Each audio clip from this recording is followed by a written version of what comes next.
Oh. Reset photography. There we go. Healing brush. That took far too much time.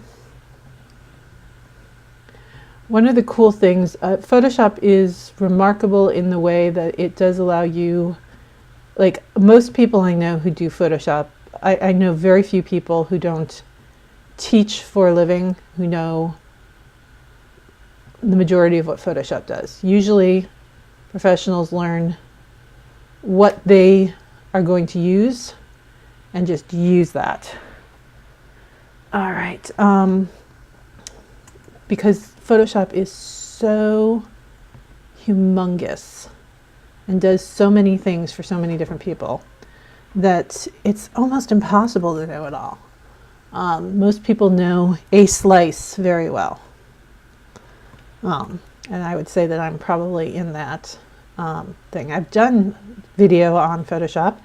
It's not my go-to. I don't, it's not what I would say, hey, this is it's great that it can do it. I'm going to multiply this. I really like those edges. They're a little dark, so I'm looking at the edges right now. I'm going to pull it down to where I want it. I don't want to lose too much of it, but that's good. I'm going to throw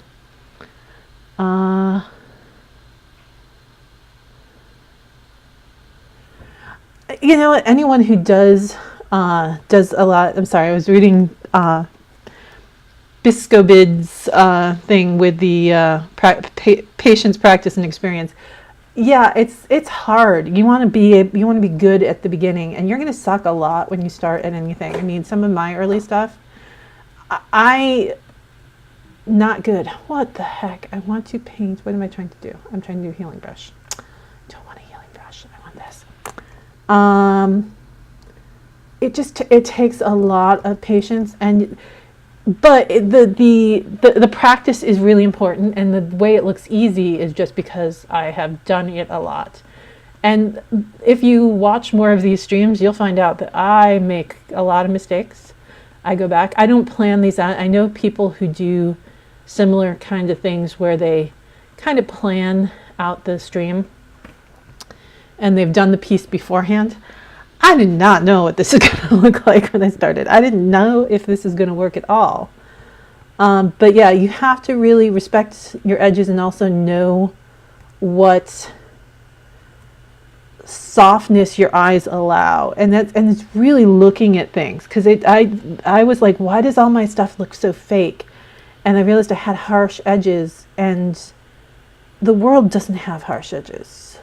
You know, there's still some edges in here that I'm like are probably a little harder than I want them to be, but I kind of like this. I'm going to do one last thing, which is I don't like some of the color that's coming through there. It might not be the last thing, but it's one of the last things. So what I'm going to do is I'm going to pull this off right now. I'm going to find a green that I like. Pulling colors from the picture, always a good way of getting something that looks like it naturally belongs. And I'm just going to paint over this sky that's coming through here. We've got some blue sky on the other side. I'm just going to paint in over that, and I'm actually going to multiply it. I like using multiply a lot, or overlay, or something like that, depending on what you're doing, because it just blends the colors and makes them read as part of the scene a lot more than otherwise. So I'm going to pull back. Always go in, come back out.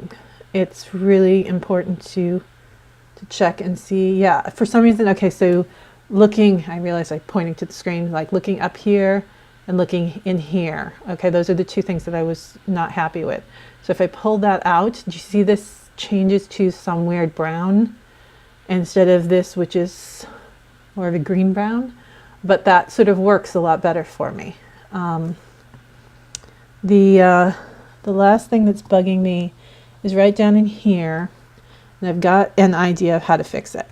Now this may not work, which is why I'm going to save. And I'm going to turn this off. I'm going to create all of this as one layer for right now.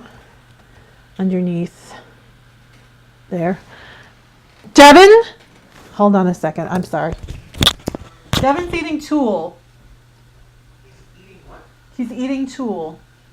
He just threw up after eating something else. There was something foreign in He's eating Tool. Devin!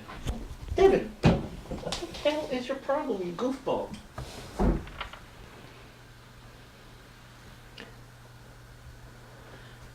Sorry. Interlude to stop the cat from making himself ill. Hi, my name's Devin, and I'm a terrible cat.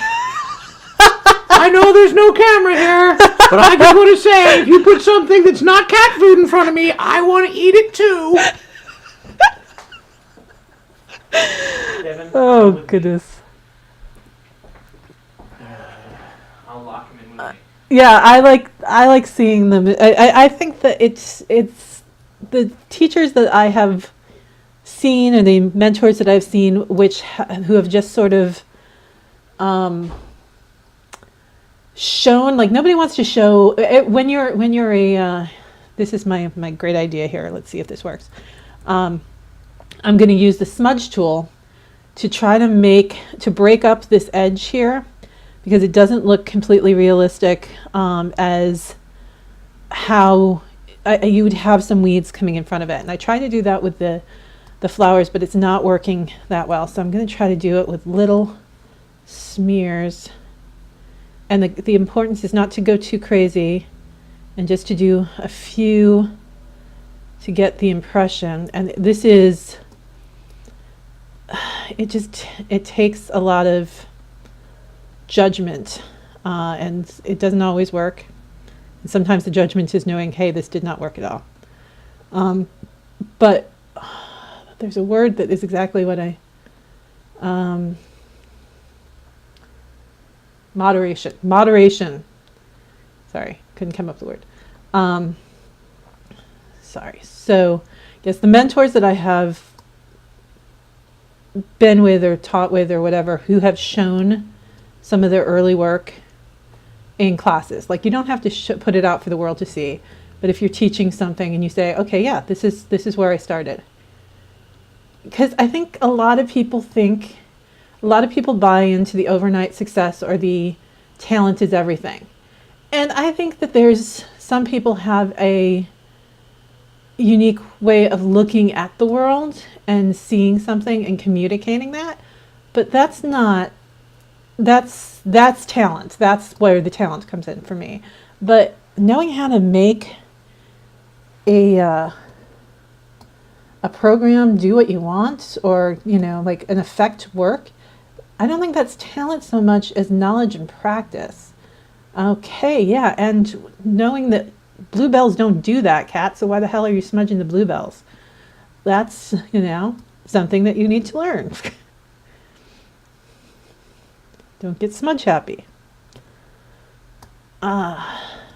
Daffodils, dandelions, damn it. Also don't smudge, so stay away from them. So pulling back, it's kind of working. It's not perfect, but I kind of believe this a little bit more than I did before. And I can show you just going like that. So this is before, where I thought it was a little too unrealistic. Really loving the color though. Although I do think I need to make it a little lighter again. I always go lighter and darker and go lighter and darker. I drive myself crazy. But doing it with the curves layers really protects it, so you're not screwing up the actual thing. But I like this. Adding this on is working for me. You do have to make sure, and this is one of the reasons why I converted this to its own layer, you have to make sure that you have everything on the same layer to drag the paint, because basically what this is supposed to simulate is dragging a brush or dragging a finger through paint on there. Okay.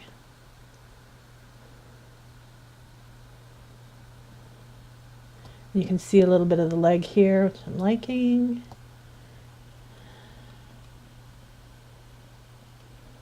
There we go. I think that's probably enough. I'm going to look at this again, and I'm going to do a new curves layer. And again, I'm going to lighten this up way too much. Oops, and I actually want it on top of here. Close that down. And then with a nice soft brush, it's probably too big, 16, I'm going to just look at where the light is hitting. And I'm painting black on black, which is going to do nothing. So a little bit of light, a little bit of light. I love these dark saturated colors, so part of me is like, no, don't unsaturate them, but I'm like, but light.